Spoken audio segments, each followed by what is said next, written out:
Yesus, selamat datang, selamat berjumpa bersama kami di Menara Doa Segala Bangsa. Baik Bapak Ibu Saudara yang bergabung melalui ruang Zoom atau YouTube channel Menara Doa Segala Bangsa. Kami bergerak dalam kegerakan apostolik profetik ya bersama para pendawa syafaat juga di Menara Doa Segala Bangsa. Dan ini waktunya kita masuk dalam firman Tuhan. Waktu selanjutnya kami serahkan Pak Bobby untuk mulai menyampaikan firman Tuhan buat kita.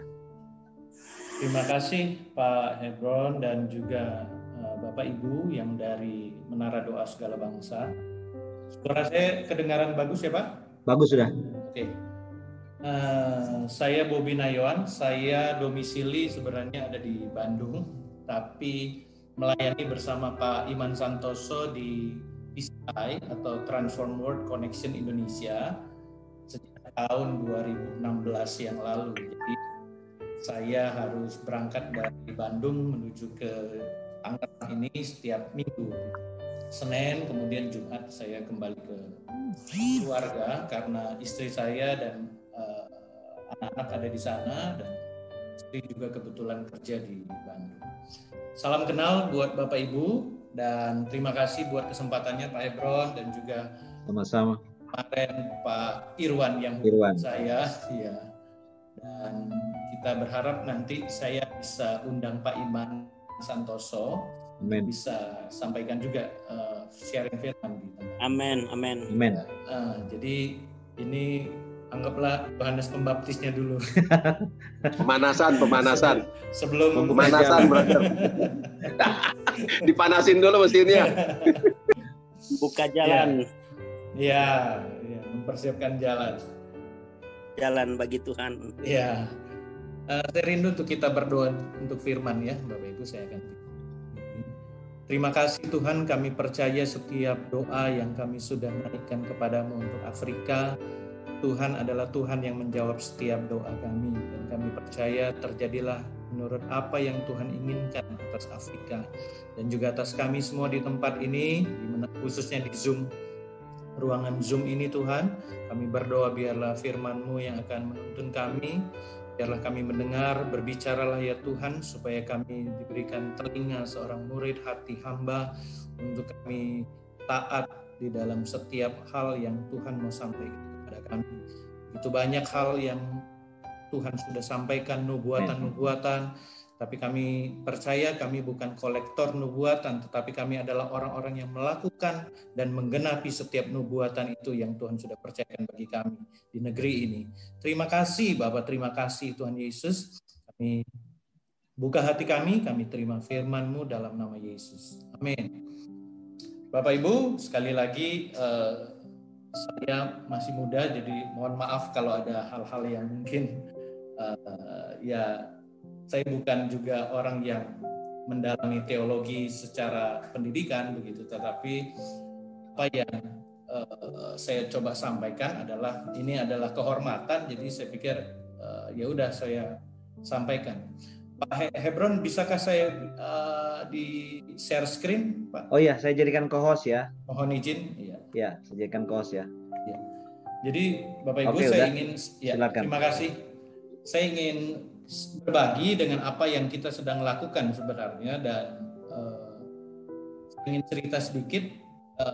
Saya melayani di salah satu 12 kantong Kristen, yaitu di Mentawai dari tahun 2011, dan sampai dengan hari ini sudah ada sekolah, puji Tuhan sudah ada beberapa lembaga pelayanan juga yang datang ke sana, karena kami datang bukan untuk hanya sekedar melayani, tetapi kami mengundang juga orang-orang untuk datang di sana untuk melayani saudara-saudara kita yang ada di Mentawai. Tapi Bapak Ibu, saya ingin share sedikit tentang apa yang menjadi beban atau panggilan Tuhan atas kita semua ya sebagai anak-anak Tuhan. Saya izinkan saya untuk share tentang apa yang ini saya pikir sesuatu yang ini kita udah lakukan, tetapi nggak apa-apa kalau kita bisa review sedikit apa yang kita sedang lakukan. Ini menjadi satu hal yang membangun iman kita lagi.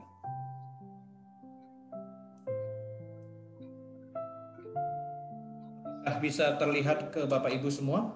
Bisa. Ya. Nah, ini sesuatu yang kalau kita bicara tentang doa, karena saya melayani di jaringan doa itu dari 2000 dengan Pak Daniel di Bandung, dan ya dalam perjalanan itu ketemu dengan beberapa jaringan, dan kita juga datang ke kota-kota untuk training dan lain sebagainya.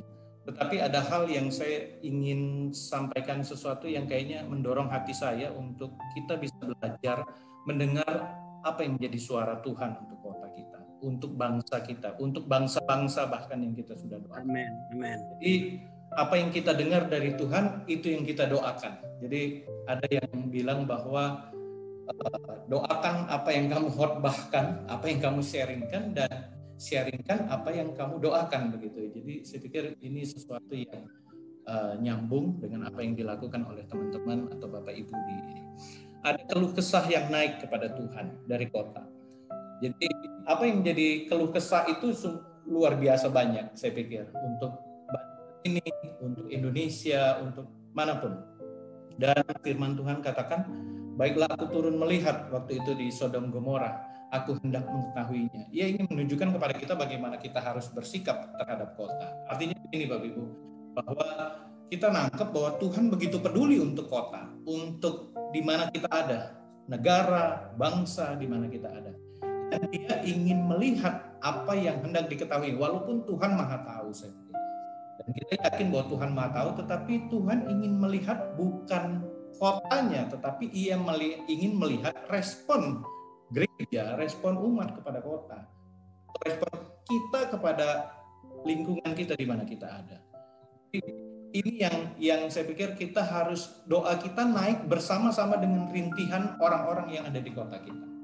Doa kita akan naik menjadi satu seperti cawan yang naik, atau seperti asap begitu ya, wangi-wangian kepada Tuhan. Tapi itu bukan hanya sekedar wangian, tapi itu doa syafaat yang berasal dari juga bersama-sama dengan rintihan atau jeritan orang miskin, orang yang ada di jalan, mereka yang siap-siap untuk bunuh diri dan lain sebagainya. Kita tahu pergumulan kota kita banyak lah. Gitu. Apakah kita mendengar rintihan dan jeritan dari kota kita? Seruan dari orang narkoba, diperkosa, aborsi. Bapak Ibu, saya rindu ya bahwa ya kita di TCI dilatih untuk mengadakan riset. Saya nggak tahu, mungkin di MDSB sudah pernah ada pemetaan. Tapi itu kan data harus terus diperbaharui. Bagaimana jumlah orang-orang yang narkoba, dan Banten ini menjadi satu, boleh dibilang masuk 5 besar untuk narkoba. Dan kita bersyukur bahwa beberapa waktu lalu kita punya, sebelum Kapolda yang sekarang ya, Kapolda yang dulu itu, kalau mungkin Pak Hebron mungkin ketemu juga, itu adalah anak Tuhan, dan sekarang beliau jadi di Bareskrim, dan kemungkinan Pak Listio ini dari Kapolda Banten kemudian Bareskrim, kemungkinan dia akan jadi Kapolri, tapi nggak tahu, kita lihat saja. Nah, beliau cerita bahwa di tiap hari itu di Bandara Soekarno-Hatta itu terjadi ya penangkapan dan lain sebagainya, narkoba. Banten ini menjadi satu pintu masuk untuk narkoba. Jadi kita waktu itu ketemu dan kita berdoa sepakat bahwa kita orang yang berdoa itu yang harus menentukan apa yang boleh masuk di satu kota di Banten ini, apa yang tidak boleh masuk, apa yang boleh dan apa yang tidak boleh. Kita punya otoritas. Nah, ini hal-hal yang kita terus bersyafaat untuk setiap masalah memang nggak akan selesai, tetapi kita percaya bahwa hati Tuhan itu ada dalam gereja. Hati Tuhan itu ada bersama-sama dengan orang-orang yang baik, mereka yang pintar berdoa dalam tanda kutip, bahwa mereka bisa atau terbiasa untuk berdoa, ataupun mungkin ada orang-orang yang kayaknya mereka nggak terlalu betah untuk lama-lama berdoa. Tetapi saya percaya bahwa ada satu hamba Tuhan, Smith Wigglesworth, dia bilang begini, dia nggak punya waktu yang panjang untuk berdoa berapa jam, tetapi yang dia sampaikan, setiap detik, setiap helaan nafas saya berdoa. Jadi artinya bahwa doa itu tidak hanya sekedar apa yang kita lakukan sekarang, kita juga bisa berdoa ketika kita naik angkot, naik mobil, naik motor, ketemu orang-orang yang seperti ini gitu ya, mereka juga bisa kita doakan. Dan saya yakin kita punya pengalaman pribadi masing-masing ketika kita ada di mobil, mungkin kita nangis untuk orang ya ada di jalan, hanya kita yang tahu. Jadi ini yang membuat kita terus berdoa untuk Banten dan juga untuk negara kita. Hambatan-hambatan kita nggak pernah nangkep hati Allah. Kita gagal menangkap karena apa? Kita punya program agenda sendiri.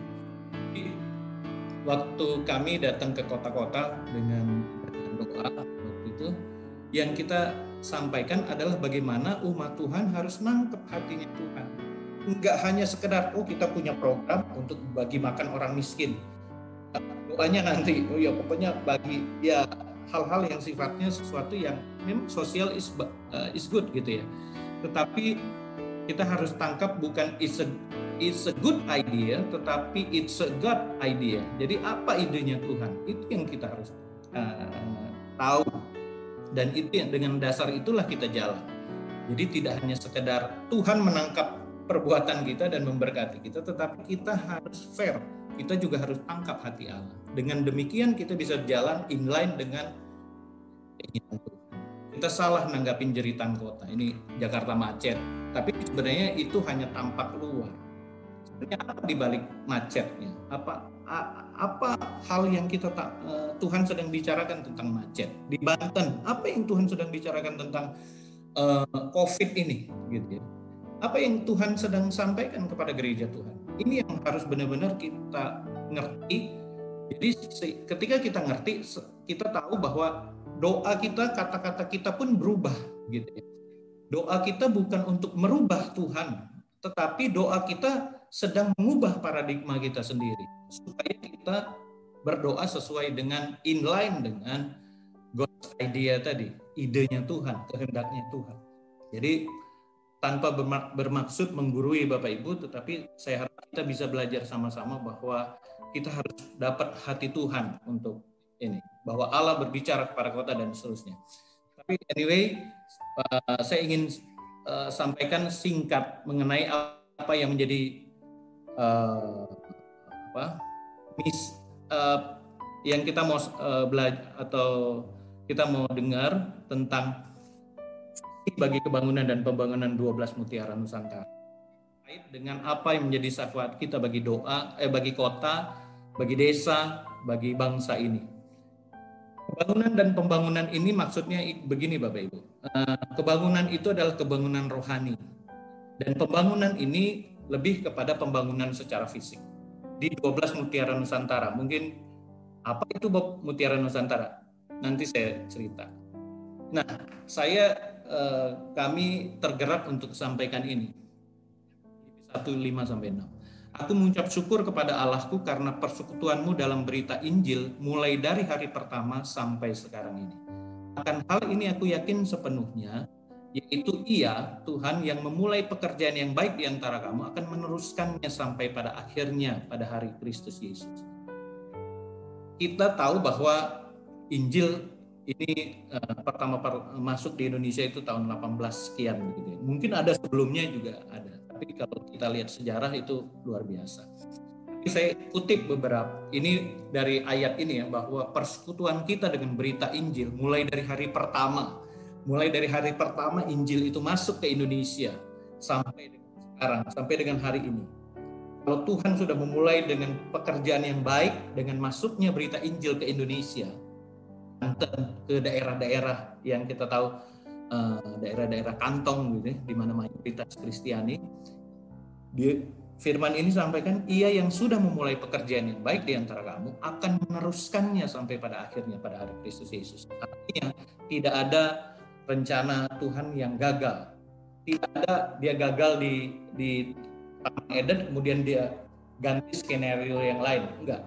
Saya pikir Tuhan tetap ada di dalam skenario di kitab Kejadian untuk membuat manusia menjadi pengelola-pengelola.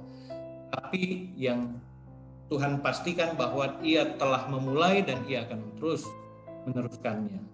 Nah, masuknya Injil ini saya singkat saja, saya kutip, ada Nomensen di Batak, Yosepkam di Maluku. Kalau tadi kita berdoa untuk misionaris Afrika ya, di Afrika. Nah, ini misionaris yang dari luar masuk ke Indonesia. Di Sulawesi Tengah, Deninga, Denias, Lusdret di Toraja, Otto Geisler di Mansinam di Papua tahun 55, Johann Swart and Riedel di Minahasa. Nah, Bapak Ibu bayangkan ini daerah-daerah yang didatangin oleh misionaris ini sekarang menjadi daerah apa? Mereka menjadi daerah-daerah yang boleh kita katakan mayoritas Kristen, walaupun secara statistik mungkin tidak mayoritas. Kayak Manado gitu, ya kampungnya Pak Hebron, kampungnya saya juga Minahasa, itu udah mungkin 50-50 begitu. Tapi apa yang sedang Tuhan kerjakan? Saya ingat bahwa tadi ayat tadi bahwa Ia akan terus meneruskannya berita Injil. Injil adalah kekuatan Allah yang memerdekakan. Harusnya di tanah Batak, di Maluku, Sulawesi Tengah, di Nias, Toraja, dan Papua, dan Minahasa, dan lain-lain, sebenarnya nggak boleh lagi ada orang-orang yang miskin. Tapi ya kita tahu bahwa 4 dari 5 provinsi ini jumlah orang miskinnya paling banyak. Papua Barat, Maluku, dan NTT, gitu ya. Ini 4 ini, ada satu lagi di Gorontalo mungkin. Nah, tapi 4 itu adalah orang-orang di mana orang miskinnya paling banyak dan provinsi yang mayoritas penduduknya umat Kristen. Dan hasil ujian nasional kita tahu kelulusan terendah ada di provinsi yang mayoritas juga. Korupsi, narkoba, AIDS juga ya Bapak Ibu lebih tahu dari berita korupsi.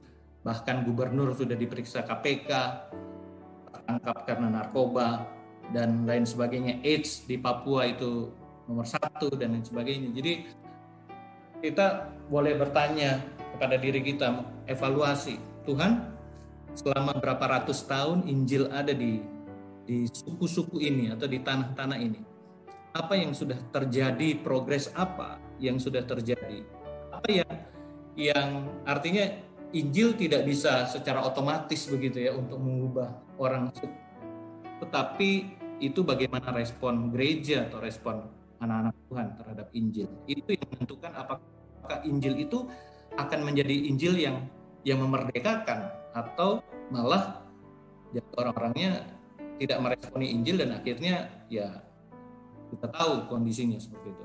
Nah, singkat kata Bapak Ibu, ini yang menjadi sejarah yang ada, bahwa kita tahu ada 7 kata dalam Piagam Jakarta. Kita baru merayakan HUT RI 7 ke-75, tapi Bapak Ibu tahu bahwa sehari sebelum undang-undang ini dibuat 18 Agustus itu ada proses yang begitu cukup panjang tentang bagaimana pembukaan atau Undang-Undang 45 ini disusun. Dan ada 7 kata yang menuliskan kewajiban menjalankan syariat Islam bagi penduduk-penduduknya. Kita tidak sedang memusuhin kelompok tertentu, tetapi saya ingin cerita sejarah. Bagaimana sejarah waktu itu tentang proses kenapa akhirnya 7 kata itu akhirnya nggak jadi dimasukkan ke dalam undang-undang. Karena ada orang-orang yang di anggota dewan waktu itu dan juga di tokoh-tokoh bangsa dari Indonesia Timur itu yang akhirnya tidak setuju tentang ini, gitu ya. Jadi perjuangan mereka cukup keras sampai Indonesia punya konstitusi Undang-Undang Dasar 45. Pancasila. Kalau waktu itu tidak diperjuangkan, jadi maksud kami sampaikan ini bahwa peran kantong-kantong Kristen terhadap kebinekaan Indonesia itu sangat luar biasa di sejarah ini, tercatat dengan proses pembukaan Undang-Undang Dasar 45. Jadi kita mau ke merah putih atau ke yang lain begitu, itu ditentukan oleh orang-orang Indonesia Timur waktu itu. Nah, kemudian ini yang menjadi tantangan kita. Ini 2019 kalau tadi kita bicara tahun 45, tapi ini sejarah yang baru. Apabila gereja-gereja dan denominasi tidak memberikan respon pada tantangan amat besar ke depan, gereja akan segera menjadi garam yang kehilangan rasa asin dan akan dibuang dan diinjak-injak orang. Kita Toynbee ini sampaikan bahwa kita harus punya ide-ide kreatif yang membangun peradaban bangsa.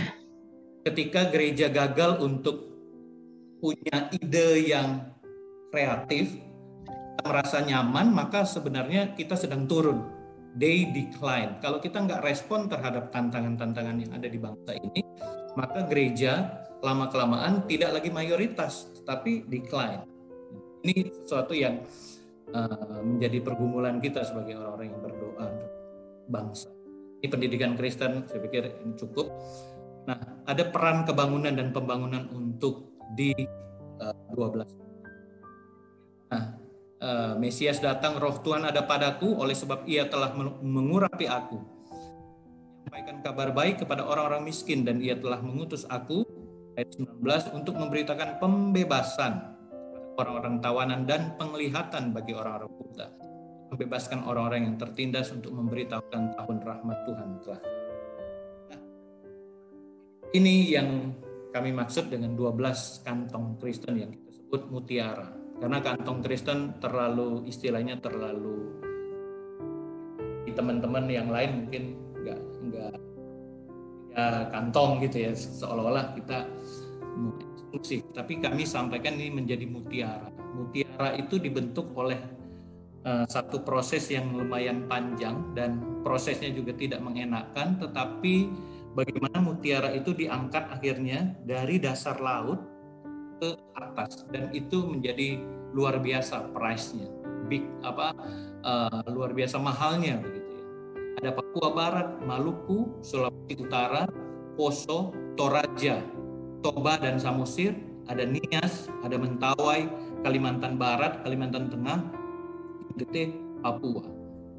Boleh, kalau dibuat survei sederhana di MDSB ini, itu pasti ada di daerah-daerah ini, gitu ya. Kurang lebih ya.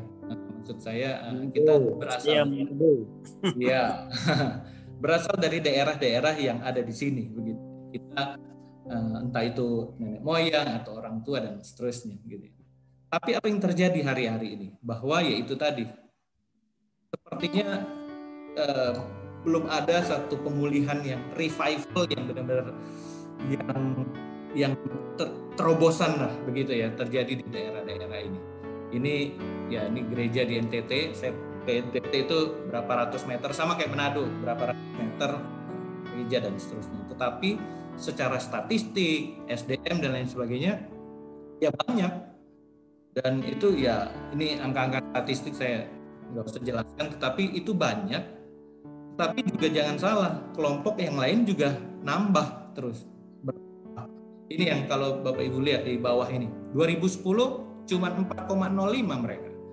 Kita 95, 2010. 2014 kita jadi 90, bayangkan itu. 4 tahun turunnya 5%. Tapi teman-teman naik jadi 9,28. Jadi ini sesuatu yang kita lihat bahwa ya perkembangan ini sedang bukan kejar-kejaran ya, tapi kalau kita hanya merasa nyaman, akhirnya ya kita decline, kita akan menurun.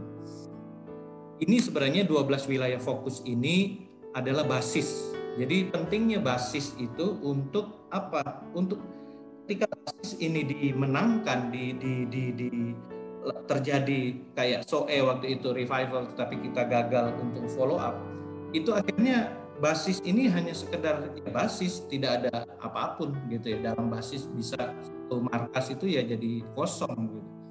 Tapi kita harus ada sinergi, harus bangun lagi hubungan. Kami dari TCA juga sedang upayakan hal ini supaya terjadi sinergi antara Papua Barat dan seluruhnya. Amin.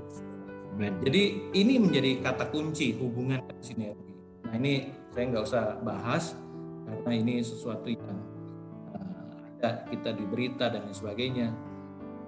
Angka-angka ini, kemudian apa yang kejadian itu luar biasa. Asrama-asrama, saya dari Mentawai itu Islamic Center, satu ketika bupatinya Pak Yudas Sabagalet dia sampaikan begini, bahwa dia ketemu dengan utusan dari Uni Emirat Arab atau Saudi Arabia, maksud saya. Dia sampaikan begini kepada Pak Bupati, orang Kristen, anak Tuhan. Dia sampaikan, Pak, kita akan minta izin seterusnya untuk kita bangun mentawai ini. Kami punya dana unlimited. Dia sampaikan unlimited fund itu maksudnya ya mereka orang-orang kaya ya dengan negara minyak begitu, dan mereka akan support untuk bangun mentawai gitu. Itu yang dia sampaikan ke bupati. Tapi yang dibangun ya tentu ada jalan, tetapi juga ada rumah ibadah, dan itu sesuatu yang kayaknya normal-normal, tetapi sebenarnya nggak normal bagi orang-orang mentawai. Banyak mereka bedol desa, jadi satu kampung percaya, satu yang lain masuk Kristen gitu, wah diundang kesaksian kemana-mana. Tapi kalau mereka tenang, satu kampung yang dijalankan. Bayangkan, ini sesuatu yang terjadi di sekeliling kita, di mana dan lain sebagainya. Nah, kita harus tadi sinergi, apa yang kita harus lakukan sebenarnya? Harus terjadi terobosan-terobosan baru, kebangunan. Great Revival tadi itu harus terjadi melalui misi di gereja. Ada unity, ada misi yang holistik. Holistik itu tidak hanya sekedar kita KKR, tetapi bagaimana mereka yang KKR juga harus dikasih makan. Artinya apa? Harus dipikirkan, bukan hanya makan nasi kotak habis KKR, setelah itu mereka miskin lagi. Enggak begitu. Tapi bagaimana kasih kita dalam in words and action itu sungguh-sungguh menjadi bukti bahwa Injil itu memang jadi bisa memerdekakan orang gitu, memerdekakan teman-teman yang ada di daerah-daerah ini.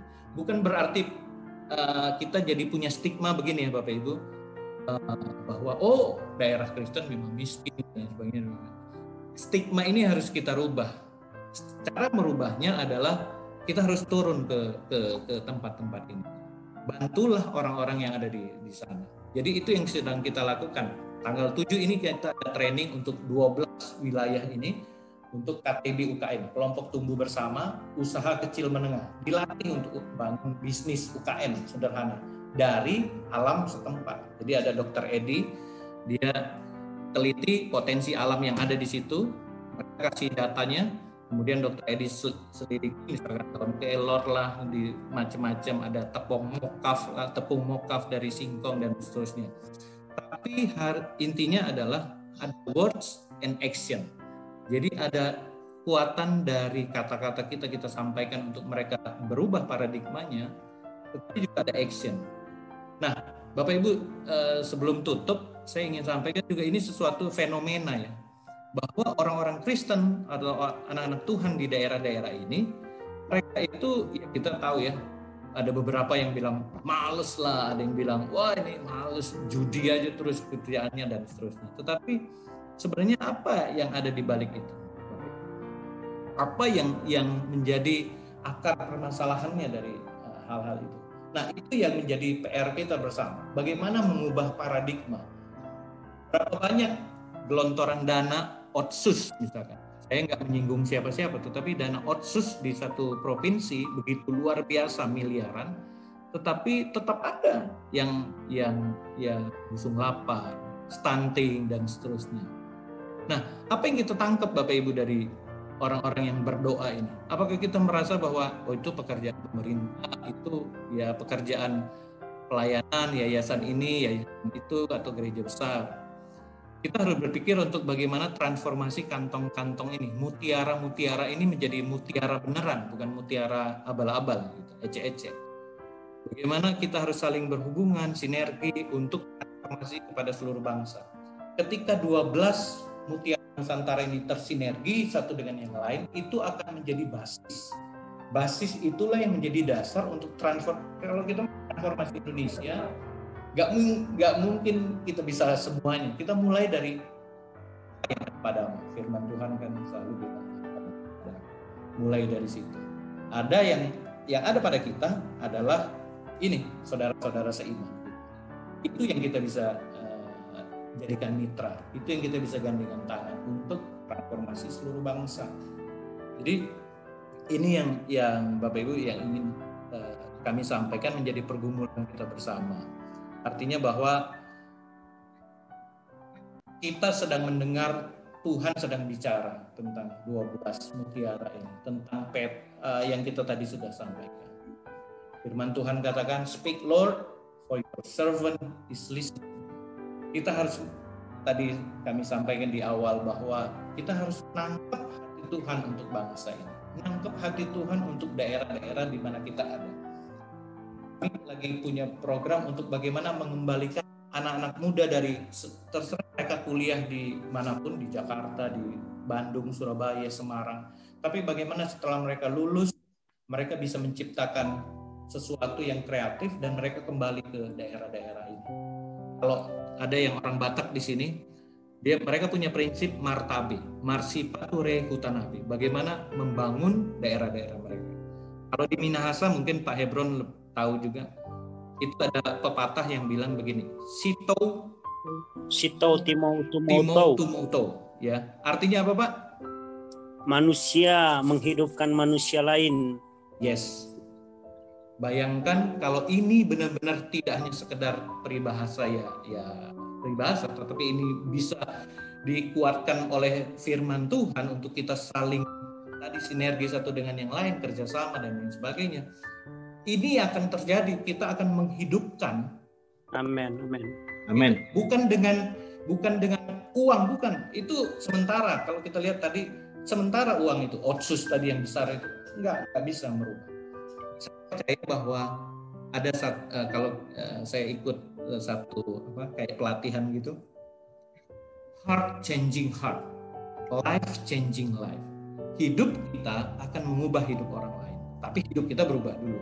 Nah, ini yang perlu Bapak Ibu kita terus dengungkan kepada diri kita maupun juga teman-teman yang ada di gereja, bahwa ini harus menjadi pergumulan bersama.